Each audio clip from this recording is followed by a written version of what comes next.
Simplifying trig expressions using the fundamental trig identities that we've learned. This example focuses on having two fractions and combining them together. They will have unlike denominators. Please take your time with this problem. Make sure you pause if you need to. So what we have is two fractions, and we want to combine them into one fraction to simplify them. If you notice, the denominators are unlike, so we want to make them alike. So this denominator is 1 plus the cosine of theta, and this denominator is the sine of theta. So we want to find the least common denominator.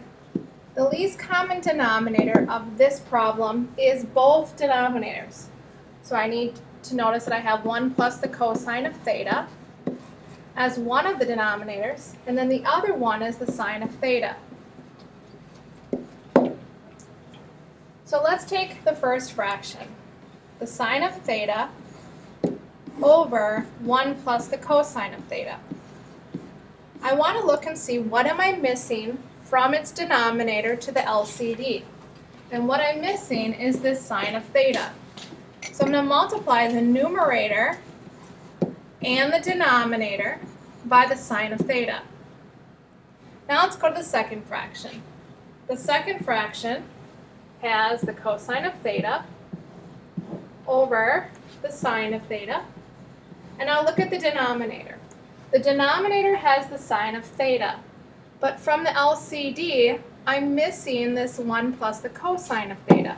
So I'm going to multiply the numerator and the denominator by what you're missing in the LCD, which is 1 plus the cosine of theta. If you wanted to cancel those fractions back out in the red and the blue, you could do so because they just cancel out to be 1. So now what we have are two fractions with the same denominator. We can combine them into one. So here's my first piece. Sine of theta times the sine of theta plus my second piece, cosine of theta times 1 plus the cosine of theta, all over your LCD. 1 plus the cosine of theta times the sine of theta. Now what we're going to do is work on simplifying that numerator, the top of the fraction. So I'm going to work on this again in the green. So the sine of theta times the sine of theta is sine squared of theta. Then I'm going to distribute this cosine of theta to both pieces in that parentheses. So I have 1 plus the cosine of theta, and then plus cosine squared of theta. And then it's over the same denominator. We didn't do anything with that yet. The reason why we don't do anything with the denominator is we're hoping that maybe one of those factors will cancel out later. Now, I'm going to regroup this sine squared of theta with that cosine squared of theta. I'm going to put them next to each other. So sine squared of theta plus cosine squared of theta. And then I have this leftover cosine of theta. I'm just going to put that into a different color. And then all over the same denominator. Now, here's where our trig functions come into play. If you remember, one of the identities is called the Pythagorean identity, that sine squared of theta plus cosine squared of theta equals 1.